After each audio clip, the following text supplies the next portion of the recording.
It's still oriented towards, at least I think, towards survivability. Yeah. But that survivability now means you have to be highly mobile, Yeah. which the backpack kind of is not for that. No, not really. So that means you discard of it. Yeah. And you have things that you fight with on you, so you have a better chance to survive and beat the enemy to get back to your backpack. Yeah.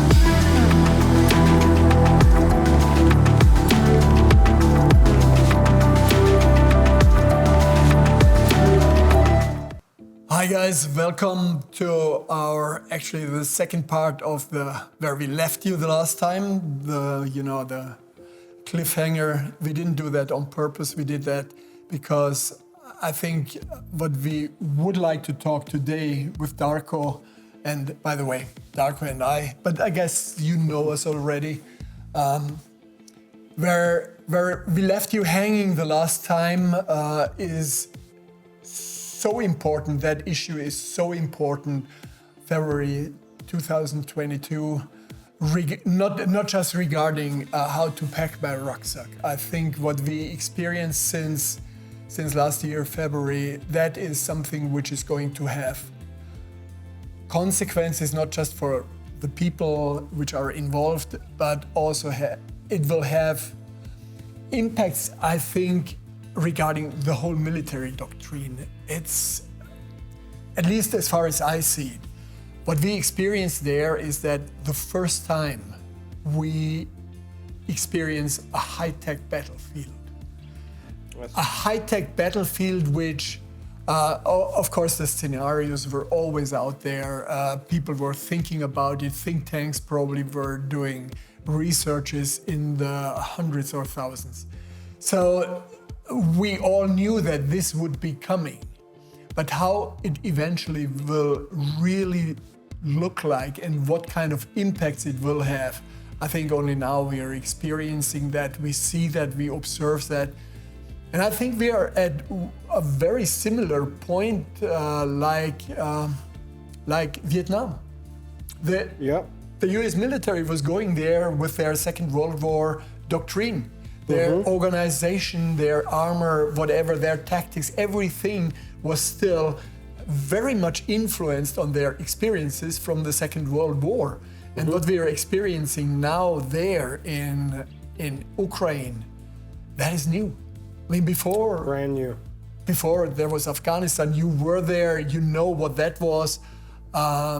Just from your observations, how do you rank that? Where do you see the differences?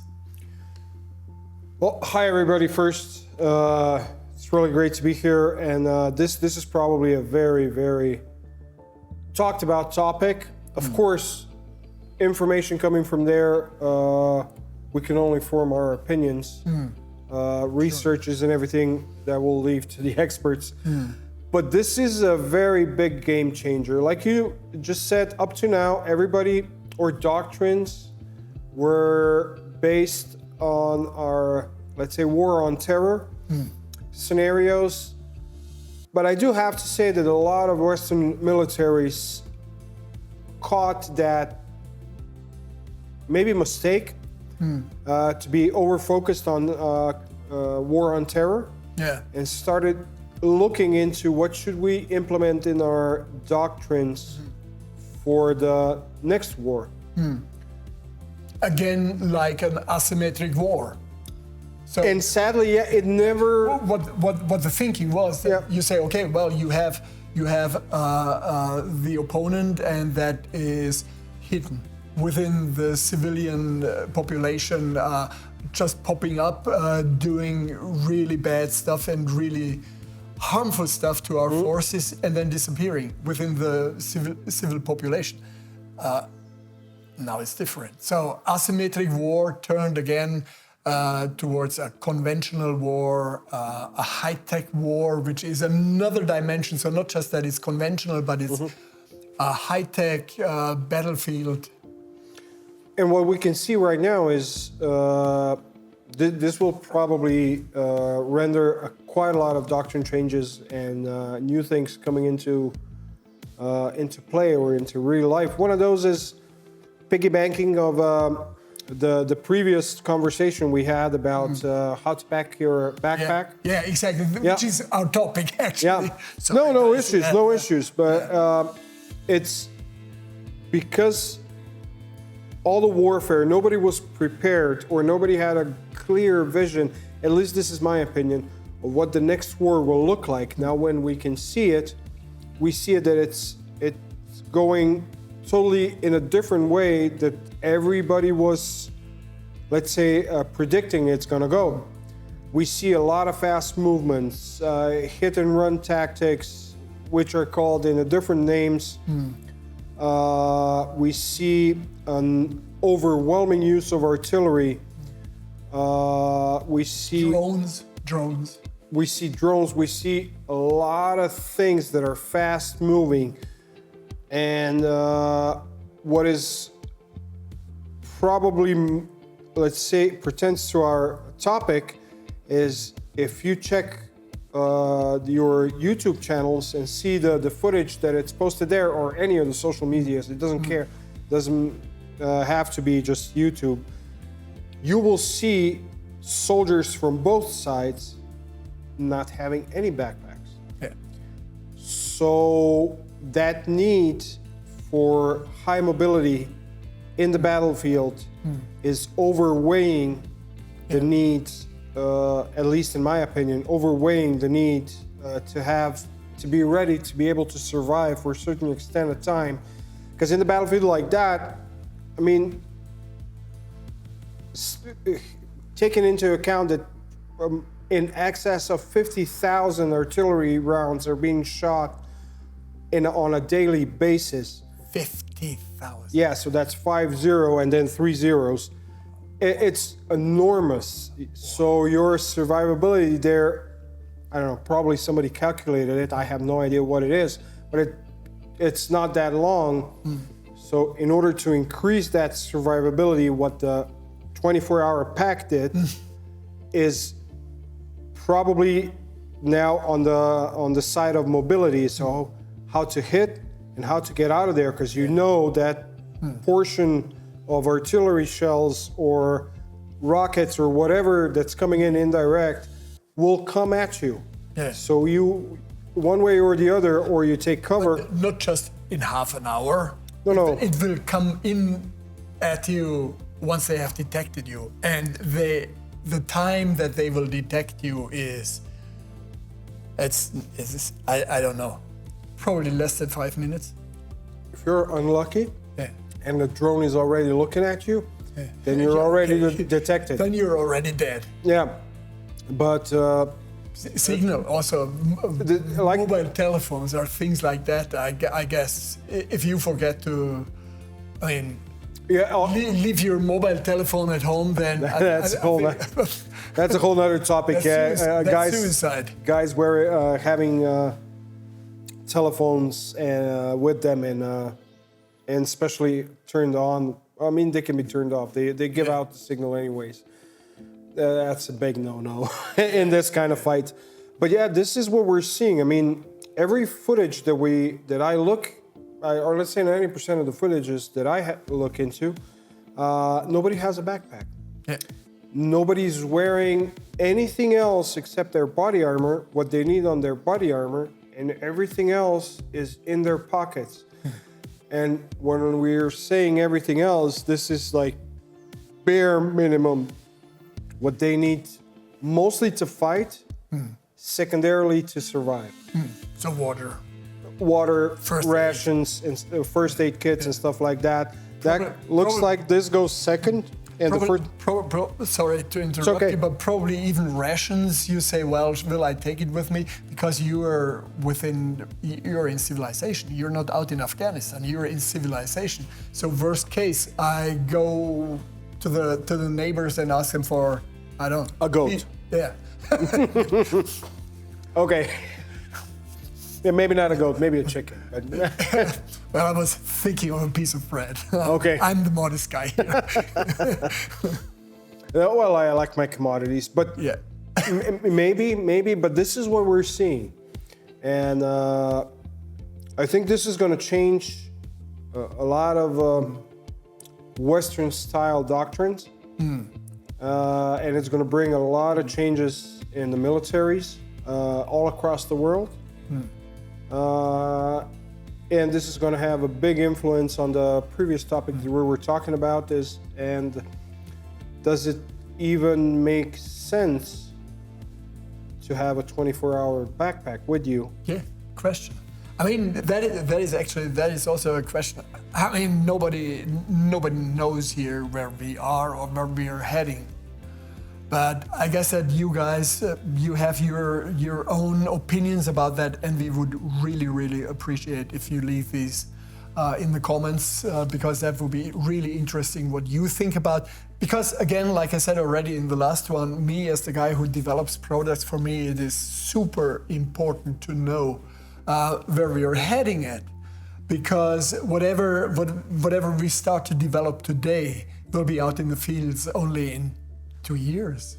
Yeah, something like that. And yeah, like I said, I challenge everybody to look at those videos, and you will see their cargo pockets are always full.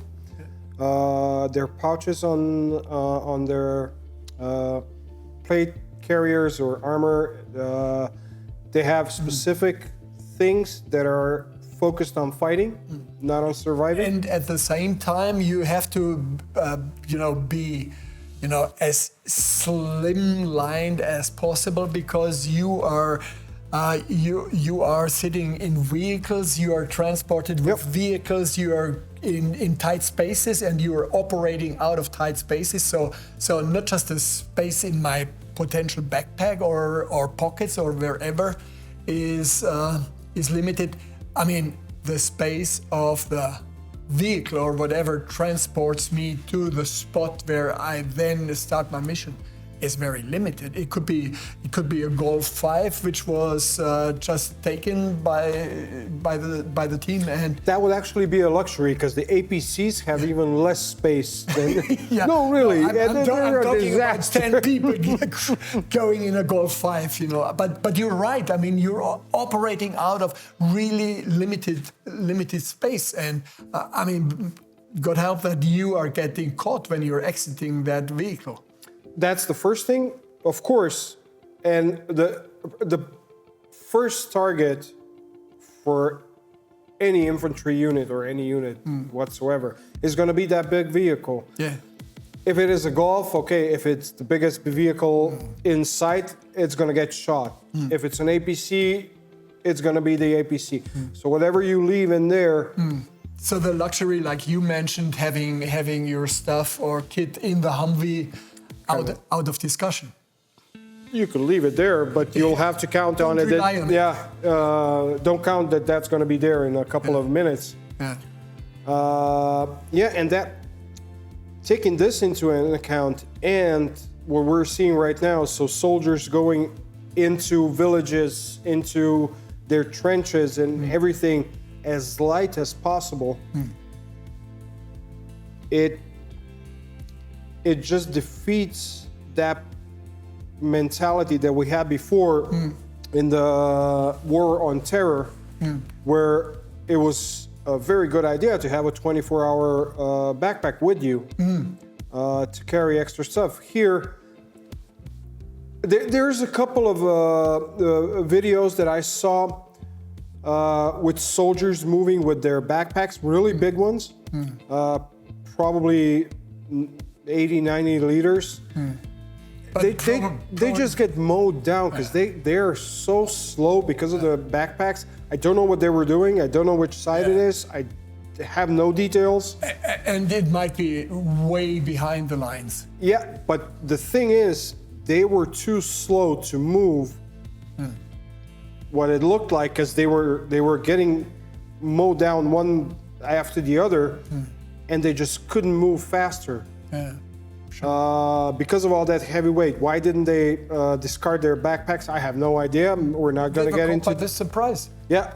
Caught by surprise, as things are so fast, that battlefield is changing probably so fast. But guys, I'm just a guy sitting here comfortably with his water. I'm still fasting. The beer. And talking about what you're doing out there, and that is, with all my respects, I mean, you have your stories to tell. Like I said, leave your comments if you wish, But like I said, what I can see, more and more soldiers, or let's say 90% of the footage, is soldiers relying on their pockets and let's say load-carrying systems to have on them what they need for the current fight, not for the tomorrow's fight, not for the fight in 2 hours that's going to take, but the fight that's going on right in front of his face. Yeah. At the same time, like we said already before, because speed is of the essence, you don't have to overpack, for example, your pants, because I mean these are your wheels. That's what is giving you speed. So what I can imagine is that the more you have in your leg pockets, the slower you are, because it hinders you in your movement, which is clear from an ergonomical point of view. Definitely, and especially once you start moving like really fast, then if the pockets are really, let's say, heavy, whatever you put in there, your pants start to pull down. Unless you have UF-Pro pants. Unless you have UF-Pro pants. You have stuff dangling around that can hurt you. Yeah. It's not going to be like a critical wound, but it's going to be a nuisance. Yeah. And but probably you don't feel that nuisance when shit really hits the fan. But you do. You do? You do, but usually you feel it when you're not supposed to. So when you have a moment of pause, you start focusing on something other than what you should be focusing, and that's having your eyes on the perimeter, losing the awareness. Yeah, and those are then the distractions that just pile up that shouldn't be there. But yeah, what I'm seeing is the 24-hour packs and even the larger packs. Again, let's not talk about special forces guys, deep penetrating units. Yeah. That's a total different ball game. But the guys in the field, they are not having, in most of the cases, what they can wear and what they have in their pockets. That's what they use to fight. And I presume that the attrition rate for basic soldiers' gear, so talking about uniforms, armors, and plate carriers and helmets, just has to be overwhelming for both sides. Yeah. So every little commodity is very, very, very precious. Yeah. So, like I said already before, I think where we are at the moment is that crucial point where things are starting to change so dramatically that it's just wild guessing. Whatever we do is wild guessing. Only the guys out there, they really know where it is going, and we are the two smartasses sitting here comfortably and talking about things which I didn't see, you didn't see. We just hear things, and okay, you never know whom you can trust or what information is really reliable. So the more information we are getting from you, not secret information, but what you think in which direction it is going, in which direction, also our development efforts should be going, having in mind that there is such a dramatic doctrine change. So every feedback, It will be. Every feedback is so important for us because we're all struggling. And yeah, and we're seeing changes. Like I said, I don't have a feeling, let's say, that the West anticipated what is going to happen. We were all sure about 100 or 1,000 things, but like we said in the previous part, every plan Yeah. does not survive first contact. Yeah. And none of, let's say, our current plans looks like, or assumptions, should be better, assumptions, were right. We were assuming a lot of things which turn out to be very, very wrong in the West. And that's because probably, again, my opinion, because our way of thinking was faulted to some extent. But this is something that gives us a real life view. And this will get definitely implemented. And believe you me, I mean, all of the Western world is watching this very, very closely, what's going on, because they know that this is something that everybody in the West or everybody across the world is missing. And I'm sad to say, but it is something that needs to be learned from and incorporated into all of the doctrines across the world, and we have to follow. Yeah. We have to support this. And You know, but the thing is that, what happens now, consequentially will lead to a doctrine change. That doctrine change will then be implemented in organizations which are usually not the most flexible organizations. Never are. Until that trickles down to the type of products that we're producing, that we're developing, which will be always then the least products which are of importance. So this is usually a process that takes 10 years easily. So this kind of change, it's so dramatical. it is. That again, as many comments that we are getting back, the better it is, because it really helps us to speed up the process, to be a little bit ahead of eventually we are told by somebody which was already logic from the beginning.